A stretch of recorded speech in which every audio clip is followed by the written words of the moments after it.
Bismillahirrahmanirrahim. Assalamualaikum warahmatullahi wabarakatuh. Alhamdulillahirabbil alamin.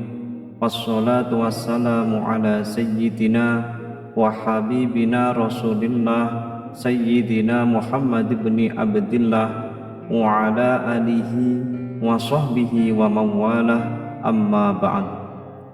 Sahabat beriman rahimakumullah, pada kesempatan yang baik ini kita akan membahas tentang salah satu amalan utama di bulan Dzulhijjah, yaitu berkurban. Dan perlu diketahui bahwasanya semua amalan yang dikerjakan di bulan Dzulhijjah akan mendatangkan cintanya Allah Subhanahu wa taala kepada kita. Oleh karena itu, ikut melaksanakan kurban merupakan amalan utama yang mempunyai pahala yang sangat luar biasa. Dalam bulan Dzulhijjah, umat Islam disunahkan untuk melaksanakan ibadah kurban sebagai amalan utama. Namun sebelum lanjut, jangan lupa tekan tombol like, subscribe, dan tulis doa Anda pada kolom komentar di bawah agar bisa kita aminkan bersama-sama. Dan bagi yang telah berkenan untuk berkomentar, saya doakan semoga hajat kita semua diijabah oleh Allah Subhanahu wa taala. Amin ya rabbal alamin. Dan tidak lupa pula untuk selalu mengucapkan syukur alhamdulillah atas karunia Allah Subhanahu wa taala yang luar biasa terhadap kehidupan kita di hari ini. Tetaplah selalu bersyukur meski kadang kita merasa sumpek dengan kehidupan yang kita jalani. Ingatlah nikmat Allah yang begitu besar yang kita peroleh, yang tidak bisa ditakar dengan alat takar apapun. Maka dari itu, perbanyaklah bersyukur kepada Allah Subhanahu wa taala.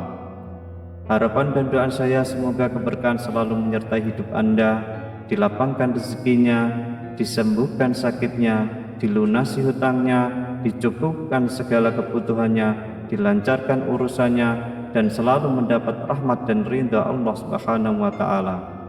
Amin ya rabbal alamin. Sahabat rahimakumullah, kurban adalah sebuah bentuk pengorbanan dan ketaatan kepada Allah Subhanahu wa taala. Ibadah ini memiliki banyak keutamaan dan manfaat yang luar biasa bagi individu dan masyarakat secara keseluruhan.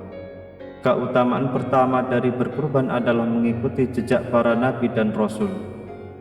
Dalam sejarah agama, para nabi dan rasul telah melakukan berkurban sebagai bentuk pengabdian mereka kepada Allah Subhanahu wa taala.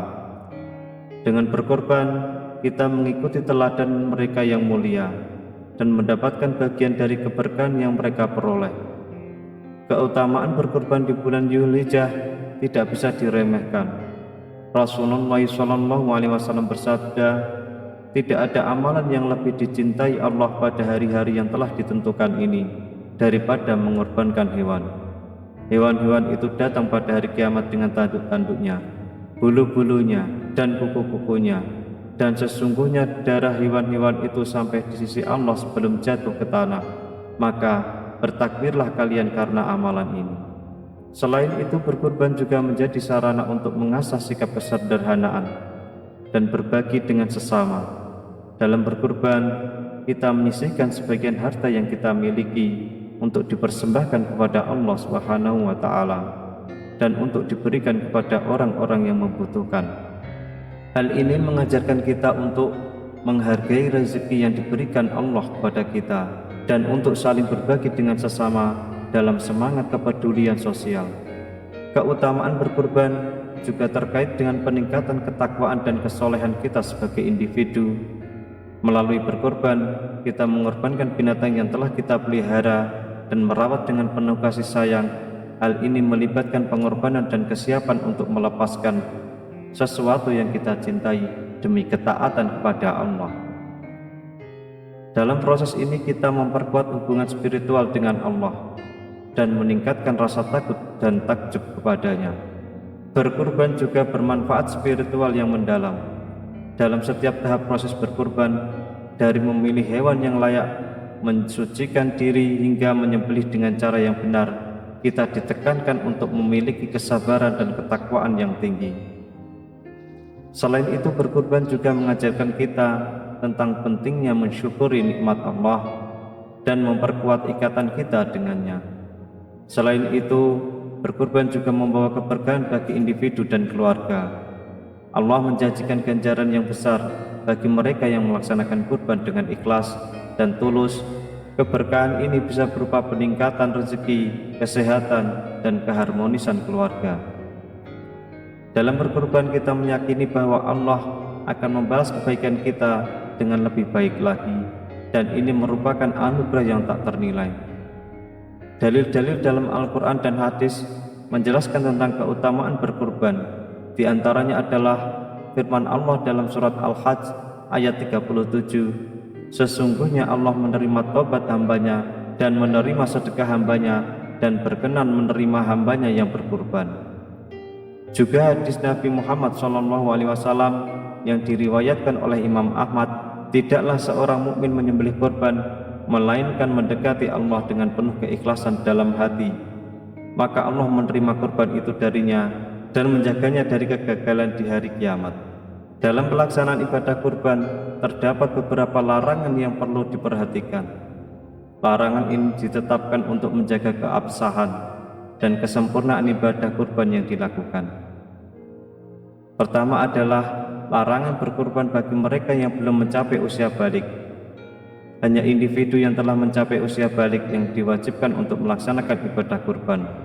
Hal ini sejalan dengan prinsip bahwa ibadah kurban merupakan bentuk ketaatan yang membutuhkan kematangan dan pemahaman agama yang cukup. Selain itu, terdapat juga larangan berkurban dengan hewan yang belum mencapai usia dewasa. Hewan yang dikurbankan harus memiliki usia yang memenuhi syarat yang ditetapkan. Misalnya untuk kambing atau domba, usia minimal adalah 1 tahun. Sedangkan untuk sapi atau kerbau, usia minimal adalah 2 tahun, masuk ke tahun ketiga. Hal ini bertujuan untuk memastikan bahwa hewan yang dikurbankan telah mencapai kematangan fisik dan memenuhi syarat syariat. Bagi yang melaksanakan ibadah kurban perlu diperhatikan bahwa ada larangan tertentu yang harus dipatuhi, yaitu larangan mencukur rambut di seluruh tubuhnya dan memotong kuku. Bagi orang yang berencana untuk melakukan ibadah kurban, larangan ini berlaku sejak awal bulan Dzulhijjah hingga saat hewan kurban disembelih. Larangan mencukur rambut dan memotong kuku bertujuan untuk menjaga kesucian dan kelengkapan ibadah kurban. Rambut dan kuku yang tidak boleh dipotong selama periode ini adalah milik orang yang berencana untuk berkurban. Larangan ini termasuk dalam konsep ihram, di mana seseorang menahan diri dari melakukan beberapa tindakan yang biasa dilakukan sebagai bentuk ketaatan dan penghormatan terhadap Allah Subhanahu wa Ta'ala. Bagi yang melaksanakan ibadah kurban, mencukur rambut dan memotong kuku ini berlaku sejak awal bulan Dzulhijjah hingga saat hewan kurban disembelih. Setelah hewan kurban disembelih dan dagingnya dibagikan kepada yang berhak, maka larangan ini pun dapat diakhiri. Dan seseorang boleh mencukur rambut dan memotong kuku kembali. Dalam hal ini sangat penting bagi setiap individu yang berencana untuk berkurban untuk mematuhi larangan ini.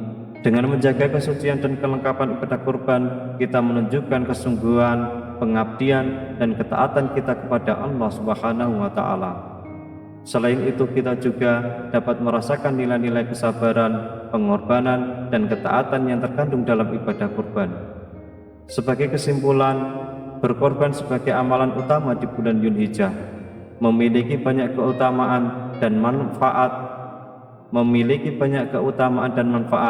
Selain mengikuti jejak para nabi dan rasul, berkorban juga mengasah sikap kesederhanaan, berbagi dengan sesama, dan meningkatkan ketakwaan kita kepada Allah Subhanahu wa Ta'ala. Keberkahan yang diberikan Allah kepada mereka yang berkorban menjadi anugerah yang tak ternilai. Oleh karena itu, marilah kita menjadikan berkorban sebagai ibadah yang dilaksanakan dengan penuh keikhlasan dan kesungguhan, sehingga kita dapat meraih manfaat spiritual dan keberkahan yang dijanjikan oleh Allah Subhanahu wa Ta'ala. Demikianlah materi yang bisa disampaikan pada kesempatan kali ini, dan saya akhiri. Wassalamualaikum warahmatullahi wabarakatuh.